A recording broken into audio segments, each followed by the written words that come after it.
Robohnya surau kami karya A.A. Nafis. Pada suatu hari aku kembali ke kampung halamanku. Jalan kecil yang dulu ramai kini tampak sepi. Dan di ujungnya berdiri sebuah surau tua, bangunan kecil yang dulu menjadi pusat kehidupan rohani masyarakat kami. Namun surau itu kini hampir roboh, papan dindingnya berlubang, atapnya bocor. Kolam ikan di depannya tak terurus, dan yang paling menyedihkan di pelataran surau itu tak ada lagi kakek si penjaga surau yang dulu setia mengurusnya. Beberapa waktu sebelum kakek meninggal, aku pernah datang mengupahnya mengasah pisau. Biasanya ia ramah dan senang bercerita.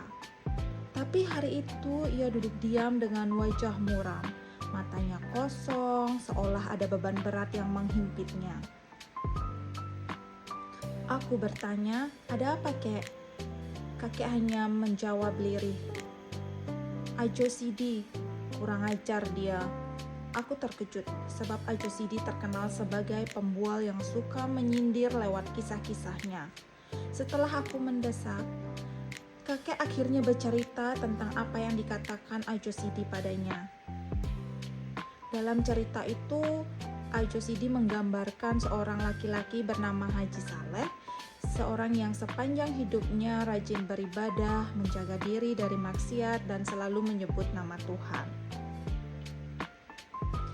Ketika ia meninggal dan dihadapkan kepada Tuhan, Haji Saleh yakin ia akan masuk surga.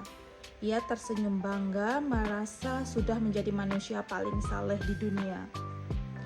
Namun Tuhan bertanya, "Apa yang kau lakukan selama hidupmu?" Haji Saleh menjawab, "Aku sembahyang, bersikir, aku membaca kitabmu setiap hari, setiap malam." Tuhan kembali bertanya, "Lalu apa yang kau lakukan untuk manusia lain? Untuk anak-anakmu, untuk masyarakatmu?" Haji Saleh terdiam, ia tak punya jawaban. Tuhan berkata, "Aku beri engkau negeri yang kaya, tapi engkau malas. Engkau hanya memikirkan keselamatan dirimu sendiri.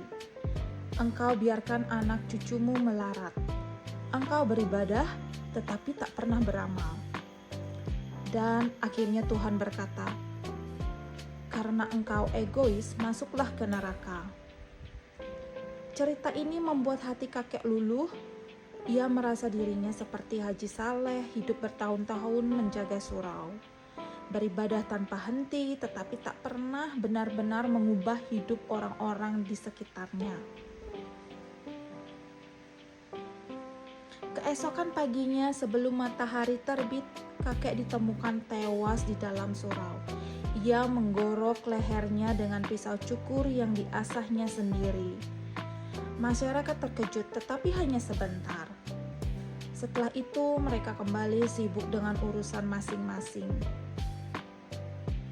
Tidak ada yang benar-benar peduli mengapa seorang penjaga surau bisa mati begitu menyedihkan.